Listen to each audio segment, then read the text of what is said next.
बच्चों, इससे पहले हमने आपको आवेश और आवेश कितने प्रकार के होते हैं और आवेशों के गुण समझाए थे।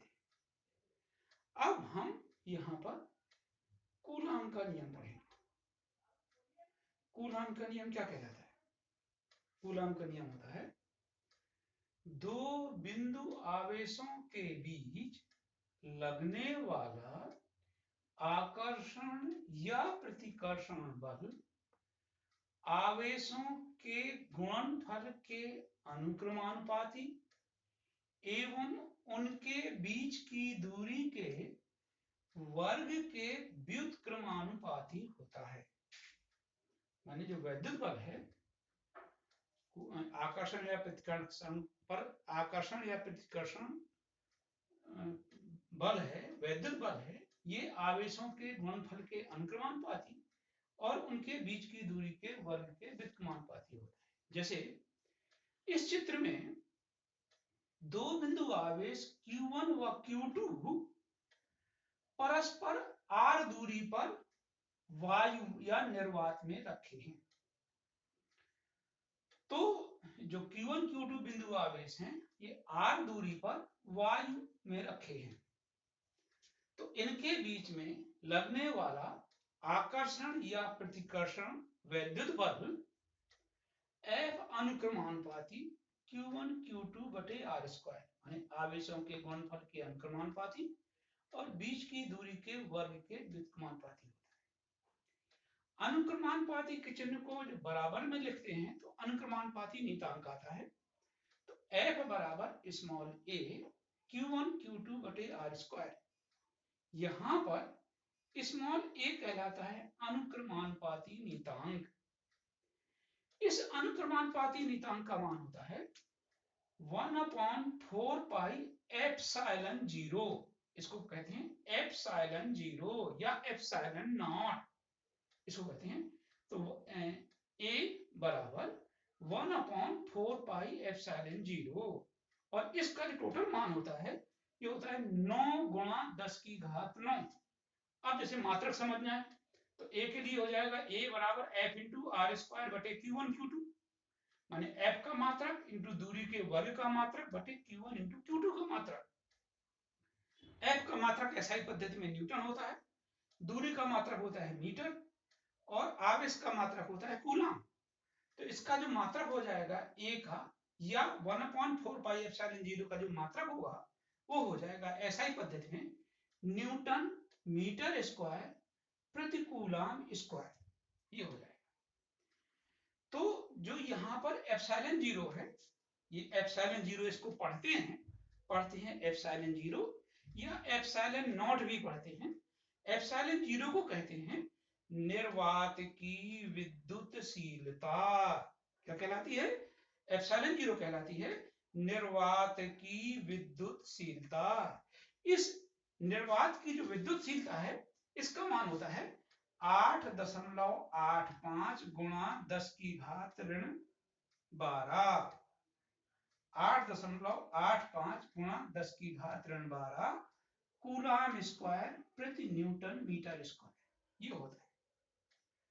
तो इस आधार पर ये जो अब सूत्र होगा,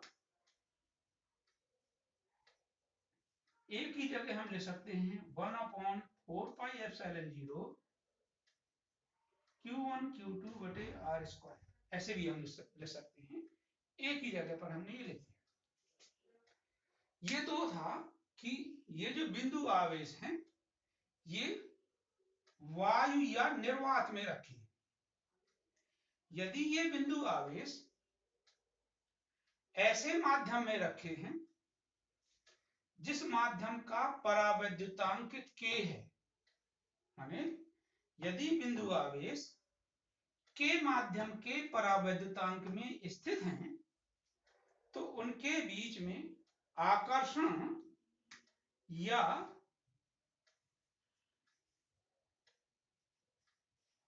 प्रतिकर्षण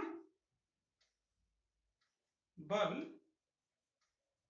F बराबर होगा 1/4 ये अपॉन पूरे में है 1/4πε0 के Q1 Q2 बटे R स्क्वायर। एप्सिलॉन 0 इंटू के की जगह हम एप्सिलॉन भी ले सकते हैं, तो ये हो जाएगा F बराबर 1/4πε Q1 Q2 बटे R स्क्वायर। इसको कहते हैं एप्सिलॉन।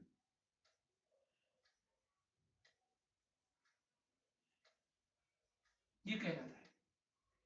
एप्सिलॉन का मतलब है माध्यम की विद्युतशीलता।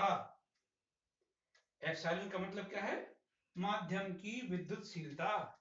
और एप्सिलॉन किसकी जगह लिखा गया है? एप्सिलॉन 0 इंटू के की जगह लिखा गया है। तो F बराबर हो जाएगा, तो F बराबर ये हो गया 1/4πε Q1 Q2 बटे R स्क्वायर। तो ये है कूलाम का नियम।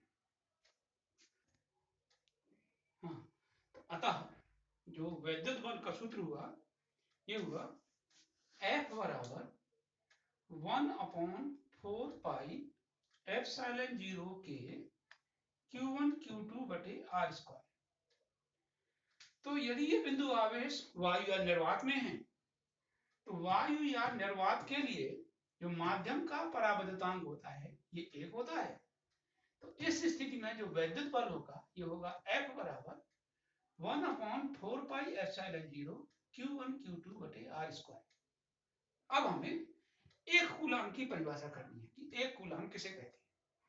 तो इस सूत्र में यदि Q1 की जगह 1 कूलाम रखें, Q2 की जगह 1 कूलाम रखें, R बराबर 1 मीटर रखें, अर्थात यदि Q1 बराबर Q2 बराबर 1 कूलाम, मानी इन दोनों का मान 1 कूलाम है, Q1 बराबर Q2 बराबर 1 कूलाम और उनके बीच की दूरी 1 मीटर है, तो उनके बीच में लगने वाला वैद्युत बल माने आकर्षण या प्रतिकर्षण वाला वैद्युत बल F बराबर होगा 1/4πε0 और इसका मान होता है 9 × 10⁹ न्यूटन। तो इसको हम इस प्रकार से कहेंगे, अर्थात दो एकांक कूलाम के बिंदु आवेश या एकांक कूलाम के दो बिंदु आवेश परस्पर एकांक मीटर की दूरी पर रखे हैं, मान दोनों बिंदु आवेशों एकांक कूलाम के हैं, परस्पर 1 मीटर की दूरी पर रखे हैं, ये परस्पर 1 मीटर की दूरी पर हैं।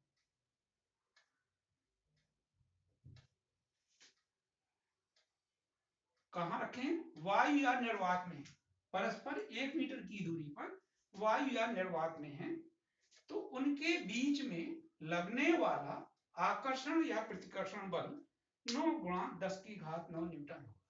तो इस तरह से हम एक कूलाम की परिभाषा कर सकते हैं, अर्थात दो एकांक कूलाम के बिंदु आवेश परस्पर एकांक मीटर की दूरी पर रखे हैं, वायु या निर्वात में रखे हैं, तो उनके बीच में लगने वाला आकर्षण या प्रतिकर्षण बल 9 × 10⁹ न्यूटन होगा। अब आता है कि माध्यम का परावर्तनांक किसे कहते हैं। तो इसके पहले हमने सूत्र में देखा कि जो माध्यम की विद्युतशीलता है वो एप्सिलॉन बराबर एप्सिलॉन 0 इंटू के कहलाती है।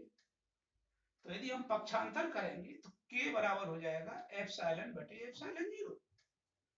तो के बराबर होगा एप्सिलॉन बटे एप्सिलॉन 0। तो इसी सूत्र के आधार पर हम माध्यम के परावर्तनांक को कहते हैं। ये सीबीएसई में कभी कभी आता है। क्या हुआ कि अर्थात माध्यम की विद्युतशीलता और निर्वात की विद्युतशीलता के अनुपात को माध्यम का परावर्तनांक कहते हैं।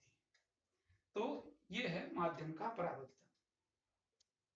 तो बच्चों, ये कूलाम के नियम है, इस पर आधारित कुछ आंकिक प्रश्न हल करते हैं। जैसे ये प्रश्न है कि यदि 1 मीटर की दूरी पर स्थित दो बराबर आवेशों के बीच लगने वाला आकर्षण या प्रतिकर्षण बल 9 × 10⁹ न्यूटन है, तो प्रत्येक आवेश का परिमाण ज्ञात करो। ये न्यूमेरिकल है। तो उनके बीच की दूरी 1 मीटर है, तो जो दिया है r बराबर हो जाएगा 1 मीटर। आवेश बराबर हैं, तो Q1 बराबर Q2 और ये Q के बराबर है। और इनके बीच में लगने वाला जो वैद्युत बल है वो है 9 गुणा 10⁻7 न्यूटन। तो कूलाम के नियम का सूत्र लिखेंगे।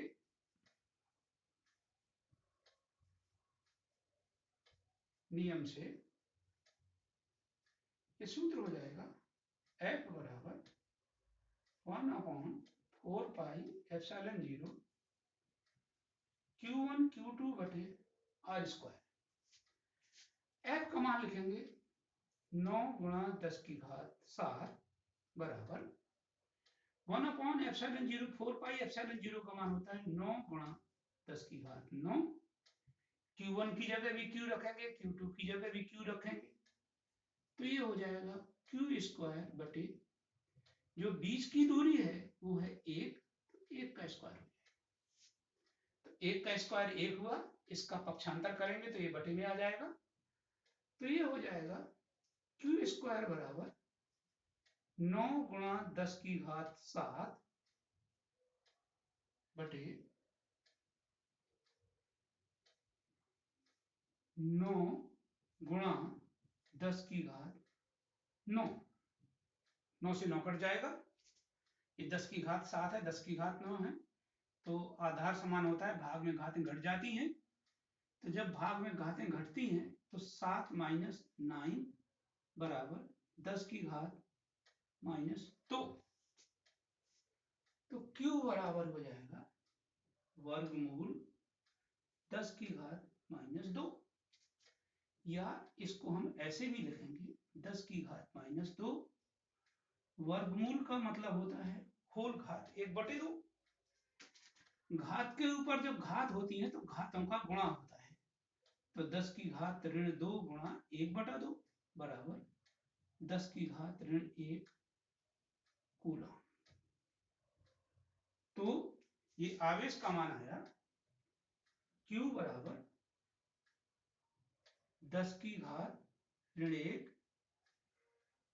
कूलम या 0.1 कूलम।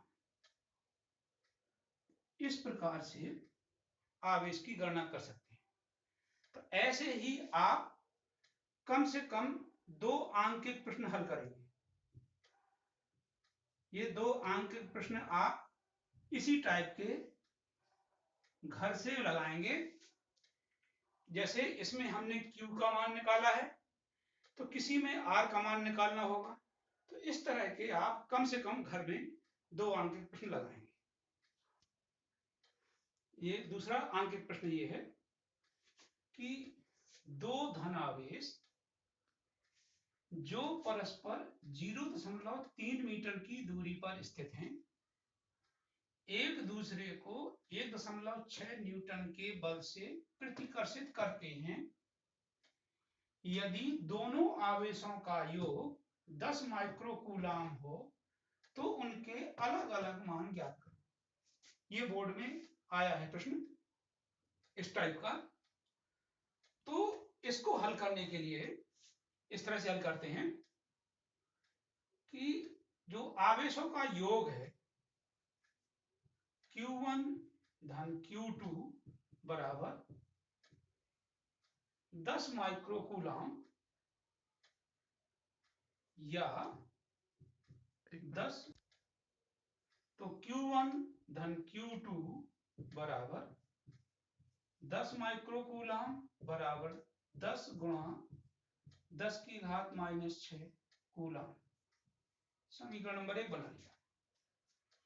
इनके बीच की दूरी R बराबर जो दी है 0.3 मीटर है, और इनके बीच में लगने वाला जो वैद्युत बल है ये दिया है 1.6 न्यूटन। तो सूत्र लगाएंगे कूलाम का नियम से। F बराबर 1/4πε0 Q1 Q2 बटे आर स्क्वायर, एफ का मान है 1.6 बराबर, इसका मान होता है 9 गुणा 10 की घात 9 Q1 Q2 बटे आर का मान दिया है 0.3 का होल स्क्वायर, तो ये हो जाएगा 9 गुणा 10 की घात 9 गुणा Q1 Q2 बटे 0.09, तो दशमलव हटाएंगे, 2 जीरो ऊपर बढ़ जाएंगे, 9 से 9 कट जाएगा, तो ये हो जाएगा 9 10 की घात 11 Q1 Q2, तो ये हुआ 1.6 बराबर। Q1 Q2 बराबर हो जाएगा 1.6 बटे 10 की घात 11 या 1.6 गुणा 10 की घात -11, समीकरण नंबर दूसरा। तो इसको हम दो विधियों द्वारा हल कर सकते हैं। तो इसके हल करने की प्रथम विधि है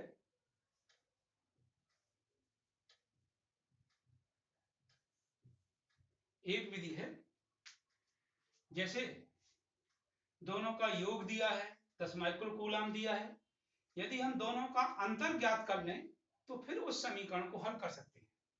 अब अंतर कैसे ज्ञात करेंगे? तो जैसे एक सूत्र आपने पढ़ा है, a धन b का पूर्ण वर्ग बराबर a वर्ग धन b वर्ग धन 2ab से a वर्ग धन b वर्ग बराबर हो जाएगा a धन b का पूर्ण वर्ग -2ab। तो अब ये सूत्र हो जाएगा, दूसरा सूत्र है अंतर वाला, a ऋण b का पूर्ण वर्ग बराबर a वर्ग धन b वर्ग ऋण 2ab। इसका मान हम रख देंगे a वर्ग धन b वर्ग का मान रखने पर a वर्ग धन b वर्ग का मान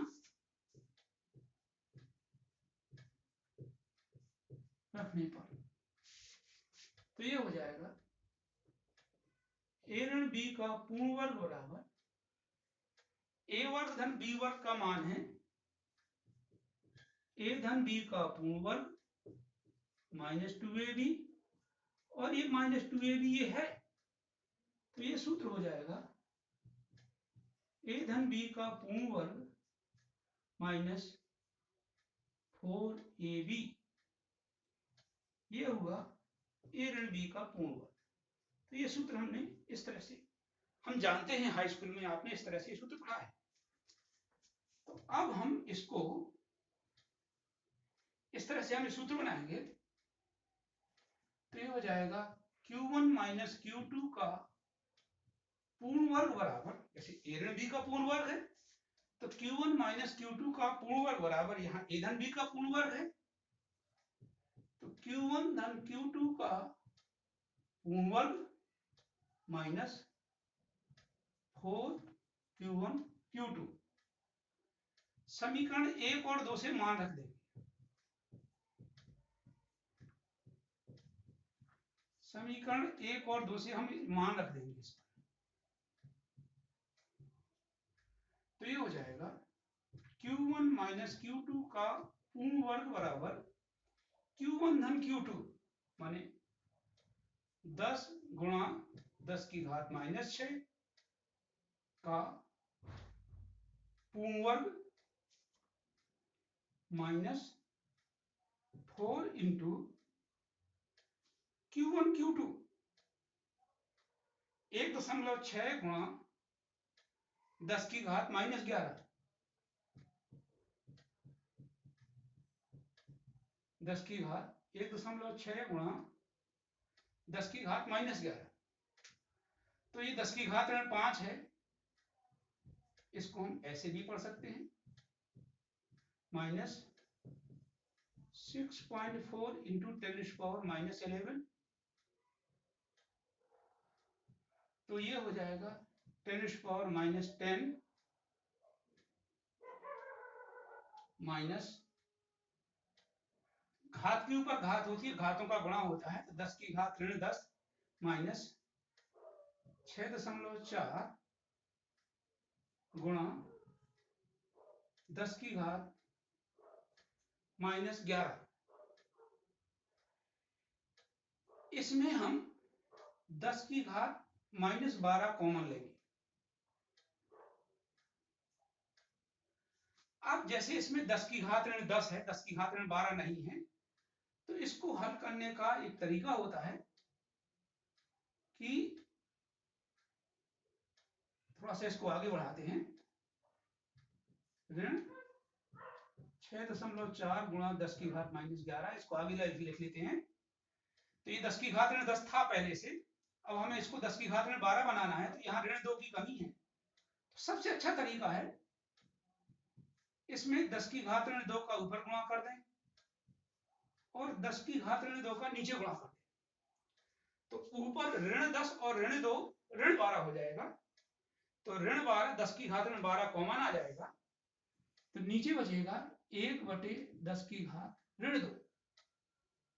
इसी प्रकार इसमें 10 की घात ऋण 11 है, तो ऋण 12 के लिए 10 की घात ऋण 1 का ऊपर गुणा करेंगे और 10 की घात ऋण 1 का नीचे गुणा करेंगे।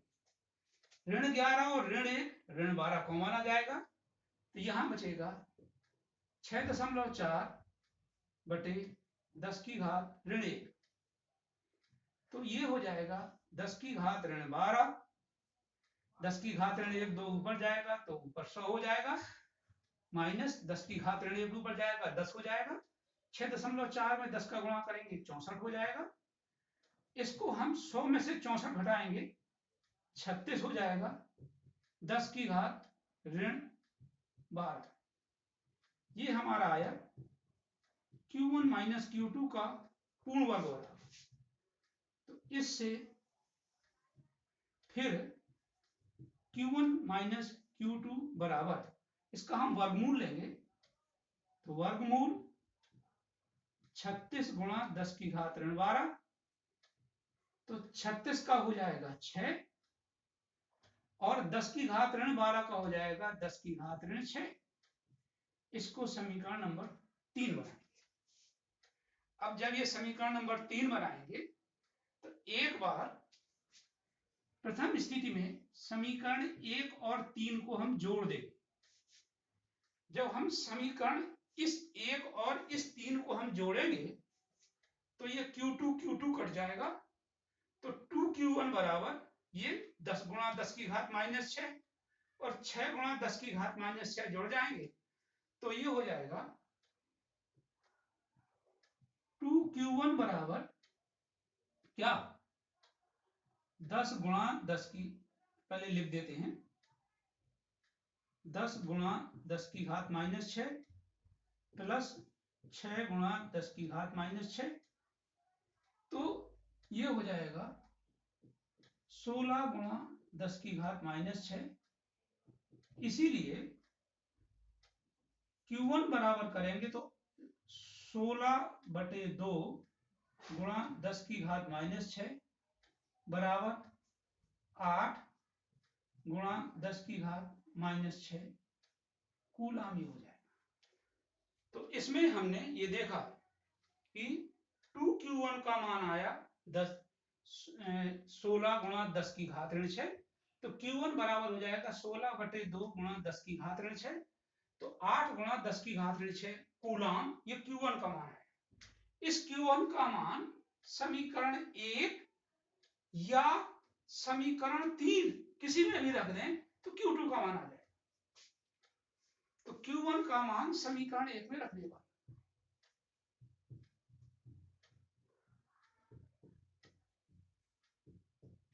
समीकरण 1 में रखने पर, तो रख देंगे इसमें, तो Q1 का मान है हमारा 8 गुणा 10 की घात -6 प्लस Q2 बराबर 10 गुणा 10 की घात -6, इसीलिए Q2 बराबर हो जाएगा 10 गुणा 10 की घात -6 माइनस 8 गुणा 10 की घात -6 बराबर 2 गुणा 10 की घात -6 कूलम। तो इस प्रकार से एक विधि ये है कि इस विधि के द्वारा हम Q1 और Q2 के मान इस प्रकार से निकाल सकते हैं। अब इसके बाद आपको द्वितीय विधि समझाते हैं।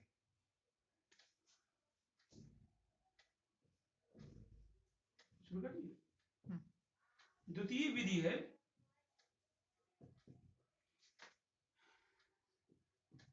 समीकरण 2 से Q1 या Q2 कोई भी मान निकाल सकते हैं।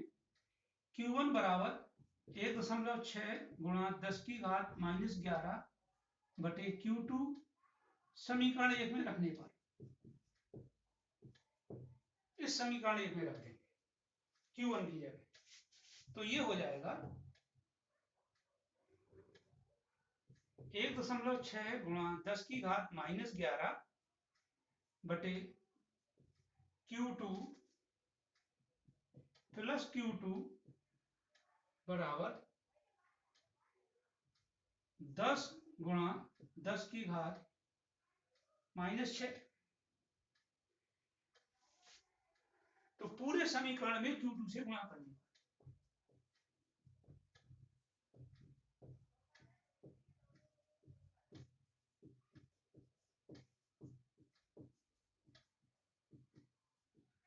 तो जब पूरे समीकरण में Q2 से गुणा करेंगे तो अब ये बनेगा इस तरह से 1.6 गुणा 10 की घात, ये Q2 से Q2 कट जाएगा, -11 प्लस Q2 स्क्वायर बराबर 10 गुणा 10 की घात -6 Q2। तो इसको द्विघात समीकरण बनाएंगे तो Q2 वर्ग माइनस 10 गुणा 10 की घात -6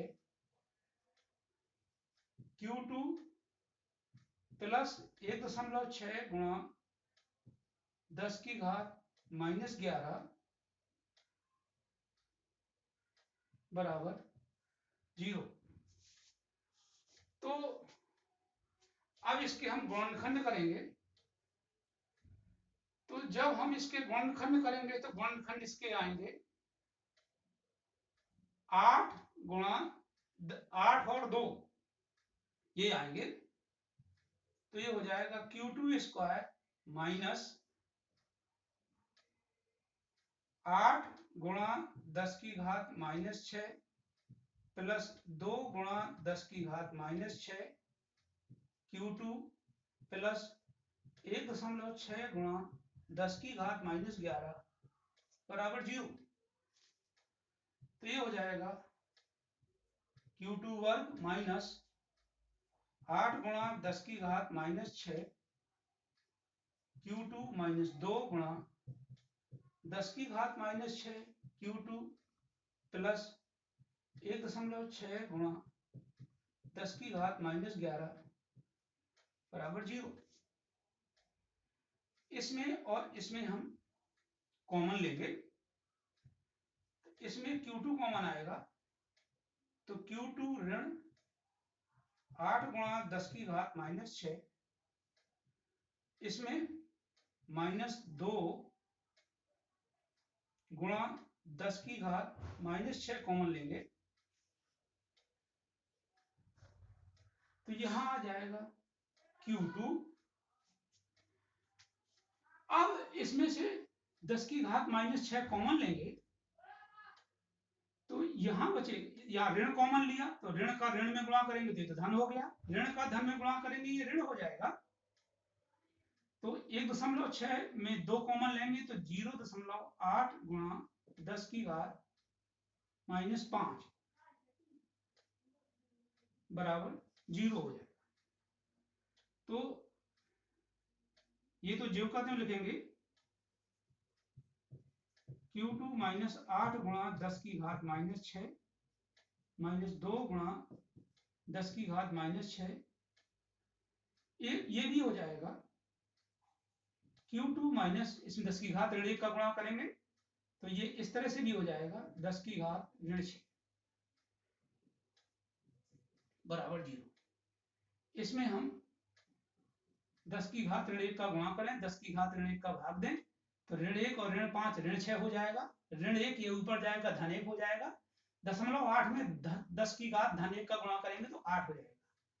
तो ये और ये इसमें कॉमन है तो ये हो जाएगा Q2 ऋण 8 गुणा 10 की घात Q2 ऋण 8 गुणा 10 की घात माइनस 6 माइनस Q2 ऋण 2 गुणा 10 की घात माइनस 6 बराबर 0। तो ये हो जाएगा Q2 ऋण 8 गुणा 10 की घात माइनस 6 बराबर 0। इसलिए Q2 बराबर हो जाएगा 8 गुणा 10 की घात माइनस 6 और Q1 ऋण 2 गुणा 10 की घात माइनस 6 बराबर 0। तो Q1 बराबर 2 गुणा 10 की घात माइनस 6, ये आ जाएगा कूलम। ये मान समीकरण 1 में रख देंगे, समीकरण 1, ये Q2 आया, सॉरी ये Q2 है, Q1 नहीं है, ये मान समीकरण 1 में रख देंगे तो जब रखेंगे तो Q1 आपको ज्ञात हो जाएगा। तो इस प्रकार से ये दूसरी विधि द्वारा भी हम हल कर सकते हैं, पर चूंकि दूसरी विधि इसलिए कठिन है, यहां पर आपसे गुणनखंड करने में यहां पर गलती हो सकती है, यहां पर गुणनखंड करने में गलती हो जाती है और कॉमन आमन लेने में यहां पर गलती होने की संभावना बढ़ जाती है। इसीलिए जो पहली विधि है कि एक बार दोनों का जोड़ दिया है, दूसरी बार ऋण से हमने हल किया और दोनों से हमने Q1 Q2 के मान निकाले, वो ज्यादा अच्छी है। तो इस तरह का कम से कम एक न्यूमेरिकल आप और लगाएंगे, इसके बाद आपको फिर बताएंगे, कल बताएंगे दोबारा।